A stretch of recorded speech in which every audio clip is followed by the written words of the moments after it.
Bienvenidos a Asuntos Públicos.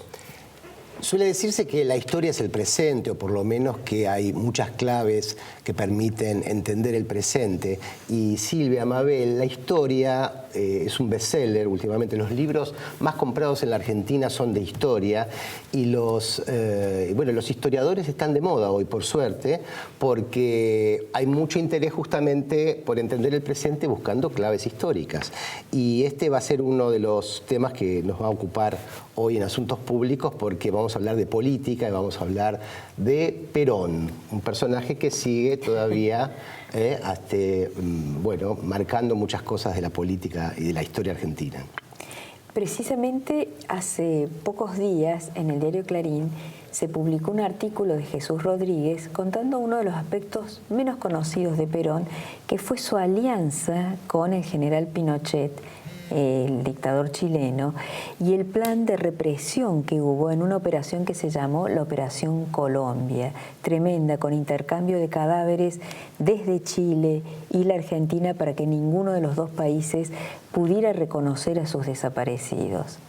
Sí, tremendo. Bueno, eso es lo que lleva siempre a pensar quién fue Perón, ¿no? Entonces, si hay una figura importante en la historia de la Argentina es el general Perón. Y ¿qué ha sido, no? Y ha sido tratado de interpretar por izquierda, por derecha, su filiación incluso al fascismo. Bueno, todas esas discusiones que han quedado latentes en la historia de un líder que ha construido un movimiento popular muy singular en América Latina en general y en el mundo. No es un caso, el peronismo es un hecho político de singularidades muy notorias y bueno, sobre eso vamos a hablar. Estamos hoy con Fabián Bosoer, que acaba de publicar en coautoría el libro El exilio de Perón, los papeles del archivo Hoover, que contienen cartas inéditas, ¿verdad?, que no se conocían hasta ahora, de Perón con una serie de intelectuales. Vos encontraste, Fabián, gracias por venir esta noche a Asuntos Públicos, una especie de mina de oro de documentos allí, los trabajaste durante tiempo. ¿No? El peronismo y la documentación sobre el peronismo es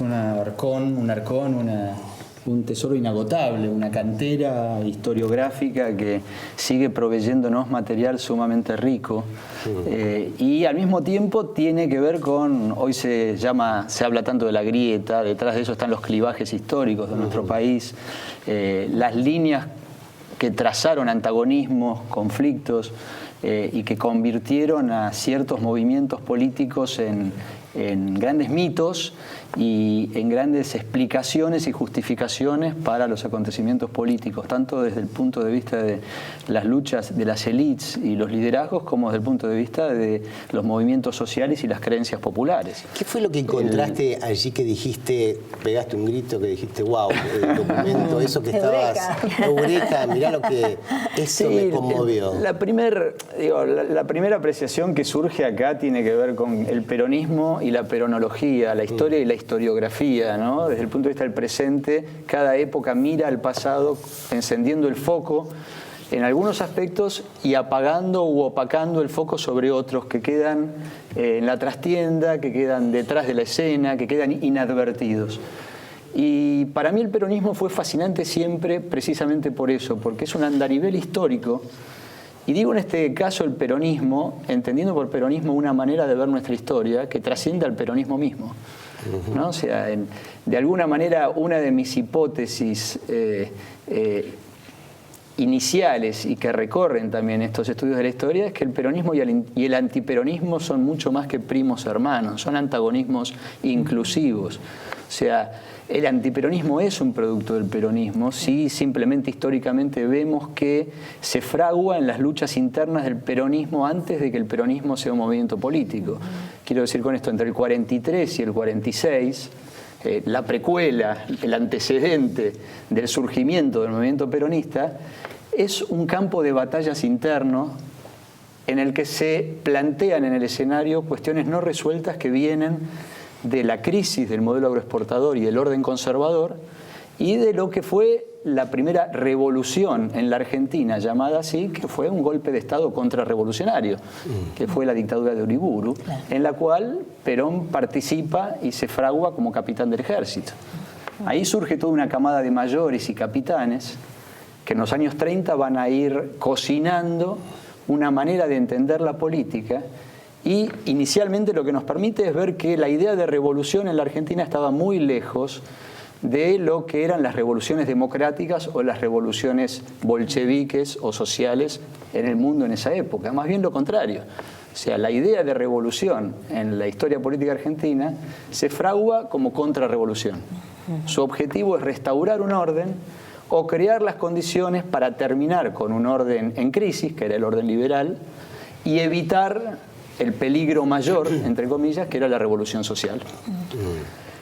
Esta semilla nos conduce a que entre el 43 y 45, lo que ocurre después es que Perón, un muy hábil estratega, un muy lúcido observador de la realidad política y un hombre con dotes extraordinarias desde el punto de vista de su liderazgo, entiende que el advenimiento de las masas obreras en un mundo nuevo tenía que encontrar un cauce. Y ahí es donde trasciende la frontera de la interna militar y se convierte en el coronel de los trabajadores. Claro, ve mucho más allá de lo que es la disputa interna sobre el orden liberal crítico. Exacto. Y la caída. Por eso es una forma de ver, una forma de interpretar el devenir de la historia, me parece. Y este es el peronismo interpretado precisamente como viniendo a hacer la tarea y recoger la agenda que el orden liberal burgués democrático no había realizado hasta ese momento. En las cartas que vos recopilás hay a muchos intelectuales de izquierda, claro, como Rodolfo Puigros, sí, Abelardo Ramos, pero también de derecha o militantes de derecha, y ahí se ve la forma de conducción de Perón de conducir a ambas alas del movimiento, ¿no? Cosa que... Y pongámoslo en línea de tiempo, sí, claro. Pensemos que Perón gobierna 9 años, ¿no? Un movimiento que tiene 70 y tantos años de vigencia. Él gobierna apenas 9 años en la Argentina, del 46 al 55. Y ahí es donde podemos, en la línea de tiempo, recoger esta interna no resuelta entre el 43 y el 45, que se termina resolviendo a través de elecciones democráticas y de la incorporación de las masas trabajadoras al sistema político. Perón ahí se convierte en un líder bifronte, ¿no? Con dos caras, ¿no? Son las dos caras de Jano. Sigue siendo el líder que contiene, como un líder populista, a las masas obreras y a los derechos sociales, los incorpora a un modelo estatal, y sigue siendo al mismo tiempo un líder militar que no resuelve la interna dentro de las Fuerzas Armadas. Cuando cae en el 55, empieza otra historia, que es el Perón en el exilio. 9 años de gobierno, 17 años en el exilio, que, hay que recordarlo, empieza con la famosa escena de la fuga en la cañonera al Paraguay de Stroessner. De ahí va a Panamá y a Caracas, donde en Venezuela gobierna Pérez Jiménez, otra dictadura.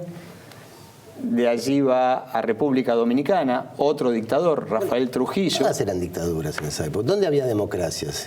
¿Cuántas democracias había? Era la Guerra Fría, claro, pero en este caso eran dictadores... en España, en Portugal... Claro. Bueno. Dictaduras de derecha sería en esa época, que lo acogen a Perón como un dictador caído, claro, y un refugiado político.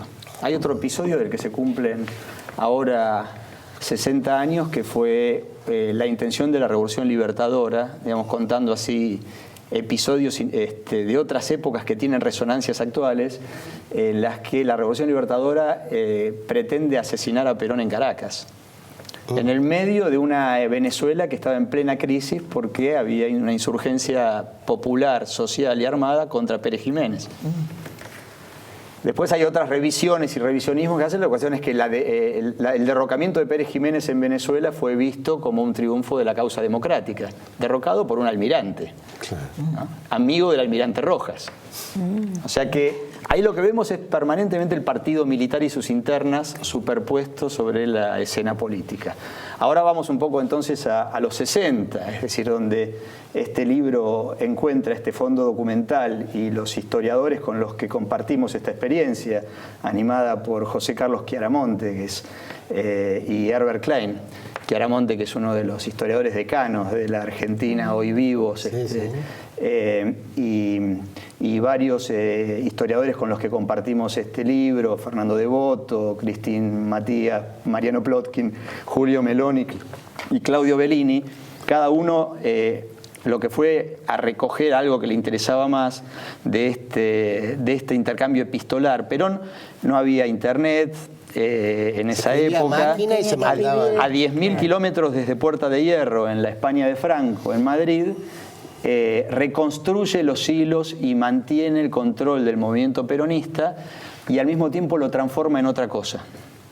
¿En qué? ¿No? Lo transforma en un movimiento que, así como en el 45 recibía las demandas sociales de los trabajadores, los derechos laborales, luego las mujeres, en los 60 recogía esta juventud movilizada en un contexto internacional de Guerra Fría que estaba observando también el advenimiento de movimientos sociales alternativos, el tercermundismo, el tercer mundo, el movimiento no alineados.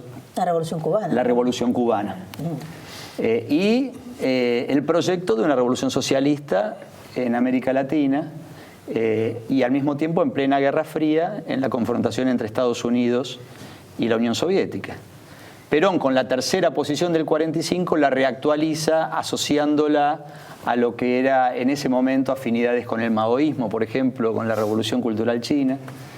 Es el mismo Perón. Es el mismo Perón que actúa al mismo tiempo como un estratega visionario y un estadista y al mismo tiempo como un conspirador permanente. Sin embargo, hay una, y lo vamos a ver en el bloque que viene, hay una frase de Perón que es conocida, pero que vos rescatás también en las cartas, que es una carta con Fidel Castro, donde él le dice, las revoluciones se hacen con tiempo o con sangre. O con sangre. ¿No? Bueno, vamos a hablar más de esto cuando volvamos en Asuntos Públicos.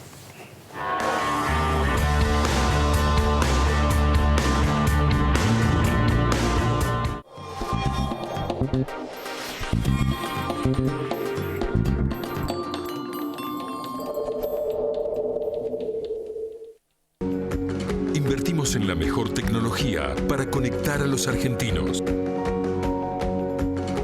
Grupo Telecom. IRSA. Somos la mayor empresa argentina inversora en bienes raíces. IRSA. Líderes en real estate. ExxonMobil. Líder en tecnología para la operación segura y eficiente de recursos no convencionales de gas y petróleo, está contribuyendo con el progreso del país desde sus operaciones en la provincia de Neuquén. Aceitera General Dehesa, una empresa comprometida desde hace más de 65 años con el desarrollo del país y las generaciones futuras. En la Ciudad Autónoma de Buenos Aires, vivir mejor es ley. Legislatura de la Ciudad Autónoma de Buenos Aires. El fruto de nuestro trabajo es parte de tu mesa. Por eso, queremos que nos conozcas. En Monsanto ayudamos al campo a producir más alimentos cuidando los recursos naturales. Entrá a Descubrir Monsanto y sé parte de la conversación. Préstamos personales de hasta 500.000 pesos a tasa fija. Cumplí tus sueños con Banco Provincia. Si un vecino tiene un buen gesto, agradecéselo sacándote un agradeselfie o sacale una foto haciendo eso que querés destacar. Subila a las redes con el hashtag agradeselfie y llenémosla de me gusta. Estos pequeños gestos también nos ayudan a vivir cada día mejor. Convivamos, Buenos Aires.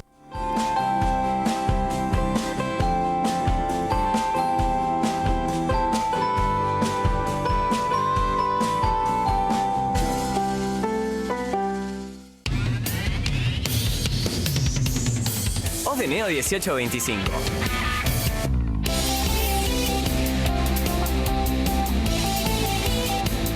Estamos.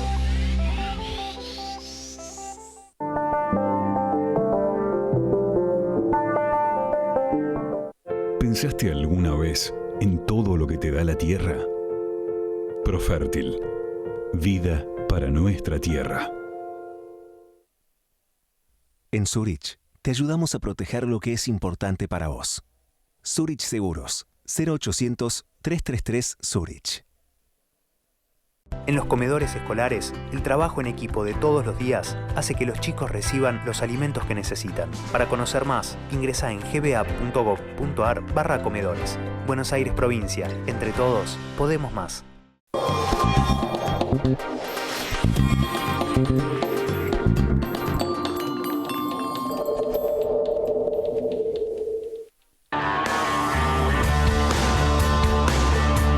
Seguimos en Asuntos Públicos, hoy hablando de peronismo, a propósito de la aparición del libro El exilio de Perón, los papeles del archivo Hoover, y con uno de sus autores que nos estaba contando sobre una carta. Fabián Bosover, vos decías que una carta a Fidel Castro que escribe Perón. Claro, vos citabas esa carta. Dice, las revoluciones se hacen con tiempo, con sangre, y nosotros elegimos el tiempo. Bueno, ¿cuándo fue esa carta? Y esa carta fue en el verano del 74, ya Perón estaba enfermo y eran las últimas semanas de vida, desde su fallecimiento. Que se la manda Helvar, ¿no? Y se la manda Helvar porque es el momento del restablecimiento de las relaciones bilaterales entre la Argentina y Cuba. Tiene que ver con el viaje casi histórico Exacto. de Helvar a Cuba. Tal cual. Y donde le prestan a Cuba una cantidad de dinero que después se recupera muy tardíamente. Sí, esa es una feria, y yo estuve en ese viaje inclusive, era chiquito. Bueno.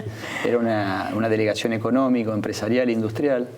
Se vivía al mismo tiempo, y este es el punto, se vivía al mismo tiempo un clima de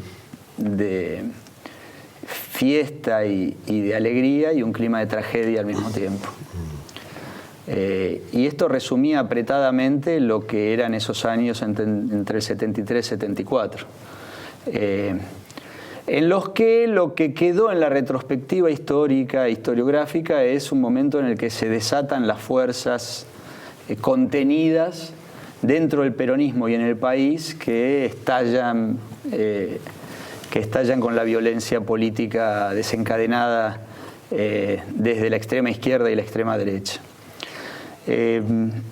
Yéndonos 10 años o 13 años o 15 años atrás, el inicio de la resistencia peronista, un poco la hipótesis, y ahí están los documentos que encontramos acá que parecen sumamente interesantes para alumbrar con el haz de la historia, una gran caldera que no solamente estaba fraguándose en el antagonismo entre peronismo y antiperonismo, sino que se fue fraguando al interior del peronismo con un Perón que alimenta, por distintas razones que después uno puede ir analizando en cada uno de esos momentos, alimenta a las visiones más extremas, intensas y ideológicamente antagónicas que le van a permitir mantener el control del movimiento, debilitando al mismo tiempo a los sectores más moderados, institucionales, dialoguistas. ¿Con qué personajes, por ejemplo? Entonces, allí es donde aparecen, por ejemplo, dos personajes que, y un poco volviendo a la pregunta inicial, ¿qué es lo que a uno le dispara un op? ¿Qué es lo que hemos encontrado? Aparece un Rodolfo Puiggrós, que era un connotado intelectual de origen comunista, que había encabezado además una línea crítica dentro del Partido Comunista durante el peronismo, precisamente advirtiendo que el Partido Comunista de Victorio Codovila no estaba advirtiendo el fenómeno social que significaba el peronismo. Se acerca al peronismo y tiene una destacada tarea intelectual como historiador, como escritor, como periodista. Se va convirtiendo también en una suerte de intelectual orgánico del príncipe en el exilio, de promotor ideológico y de constructor de un Perón que va a ser el líder revolucionario que va a conducir a las masas populares, a los sectores juveniles, a lo que fue en Cuba la Revolución Cubana, una revolución socialista en la Argentina, con el aditamento que se trataba de un socialismo nacional. Paralelamente, Perón tiene intercambio epistolar, pongámonos 58, 59, 60, 61, plena organización de la resistencia peronista, con otros personajes como Alberto Talagano, que era un dirigente de tercera línea de la Alianza Libertadora Nacionalista, de formación fascista, admirador de Mussolini, que veía en Perón no precisamente un líder revolucionario socialista, sino más bien un líder contrarrevolucionario a la imagen de Mussolini. Y Perón intercambia epistolarmente con ambos y a ambos los escucha y a ambos les escribe que está absolutamente de acuerdo con sus ideas. Y ambos eran rectores de la Universidad de Buenos Aires, primero Puiggrós en la Primavera Camporista y luego Otalagano con la Reacción, ¿no? Exactamente. Entonces ahí nosotros encontramos, por ejemplo, este dato histórico, es decir, no es cierto que Puiggrós representara la infiltración comunista en el peronismo. Tampoco es cierto que Otalagano viniera desde afuera del peronismo y entrara a la Universidad Nacional y Popular como un agente del imperialismo o de las fuerzas antiperonistas. Los dos eran dirigentes que fueron cultivados, alimentados, promovidos por Perón para conservar su propio poder. Históricamente el nacionalismo argentino tiene una rama oligárquica y una rama revolucionaria, digamos, ¿no? Bueno, eso que planteas es muy interesante porque en los años 60 aparece, inclusive en Europa, en Italia, el nacionalismo revolucionario y el socialismo nacional eran una pretensión superadora de los antagonismos entre izquierda y derecha, con un elemento en común: profundamente antiliberales, y en esto compartían Puiggrós y Otalagano el mismo diagnóstico. Claro. O sea, lo que faltaba era concluir la tarea de la revolución justicialista. El interrogante era qué significaba concluir esa tarea, y ahí volvemos al origen de la ideología peronista y sus contradicciones. Y por eso un poco el título de mi capítulo es Revolución y Contrarrevolución. Con una idea de democracia bastante débil, y una idea de que la política y el conflicto se desarrollan en antagonismos irreductibles e intensos, la idea de revolución y de contrarrevolución comparten el mismo espectro ideológico. Es como si figuradamente dijéramos: peronismo contiene a la guerra civil española en su seno. Ahí tenemos a los franquistas y falangistas y a los comunistas y trotskistas y republicanos. Vaya ese significante vacío Perón en sí mismo, se convierte él mismo en un significante vacío. Claro, pero bueno, paradójicamente da para ser llenado y logra ser llenado, porque de hecho a 10.000 kilómetros de distancia durante 14 años, él logra mantener esa hegemonía. Y así es donde van descabezando sucesivamente a todos los delegados políticos moderados a quienes se utiliza para la interlocución con el régimen o el gobierno de turno, ¿no? Remorino, Paladino, claro. Y es otro personaje que aparece acá con destino trágico, que es el de Héctor J. Cámpora. Cámpora recién electo, y ahí encuentro algunas cartas que confirman algo que cuenta Bonazo en su libro El presidente que no fue, y que historiográficamente son hallazgos en el sentido de que confirman esta cuestión de que Cámpora, recién elegido, se escribe con Perón con bastante distancia, mucho respeto, pero evidente distancia. Era el hombre de Perón en la presidencia, y le pregunta por una serie de cuestiones como, por ejemplo, el coronel Osinde, que es otro personaje con el que yo trabajé el intercambio epistolar que tiene durante los años 60, que era también una suerte de delegado para los sectores político-militares, con experiencia en la policía política, en la contrainteligencia, en la represión, ya en la época de la segunda presidencia de Perón. El coronel Osinde le impone a Cámpora la designación del jefe del ejército, ¿no? Que iba a ser el teniente general Jorge Raúl Carcaño. Y Cámpora le pregunta a Perón: ¿cómo es esto? O sea, me acaban de elegir, voy a asumir y quiero saber si esto está hecho en nombre suyo, porque el coronel Osinde viene y me dice: Carcaño debe ser el jefe del ejército, y quien le va a comunicar eso a Carcaño es el teniente coronel Domingo Navarro, ¿no? Entonces digo, ops, acá tenemos otro tema, ¿no? Que es, ¿quién era Navarro? El teniente coronel Domingo Navarro, que es el emisario de Osinde con Carcaño, va a ser el autor del famoso Navarrazo en Córdoba, el primer golpe contra un gobernador peronista que era Ricardo Obregón Cano. ¿No? Y si uno observa las cartas de Osinde con Perón, tenían mucha mayor afinidad, cercanía y dato duro que los intercambios con Cámpora. Entonces, evidentemente, ahí también había una cuestión en la cual más que peronismo, antiperonismo, lo que se estaba fraguando era una guerra civil interna, ¿no? Que se desata aún antes de que Cámpora asuma la presidencia, en plena fiesta del 25 de mayo del 73. Que estaba latente. Bueno, es lástima que nos acabó el tiempo porque podemos seguir hablando programas. horas de esto porque Anticipo. la historia, bueno, da Fascinante. sorpresas en el sentido de que uno piensa la historia como algo fijo, pero no, la historia se escribe todo el tiempo, ¿no? Y gracias a trabajos como el tuyo, Fabián, y de tus colegas, han sacado este libro, El exilio de Perón. A los que les interesa este tema, les aseguro que es fascinante por los documentos originales que hay allí y las interpretaciones de los autores. Gracias, Fabián Bosoer. Esto fue Asuntos Públicos. Hasta el jueves que viene.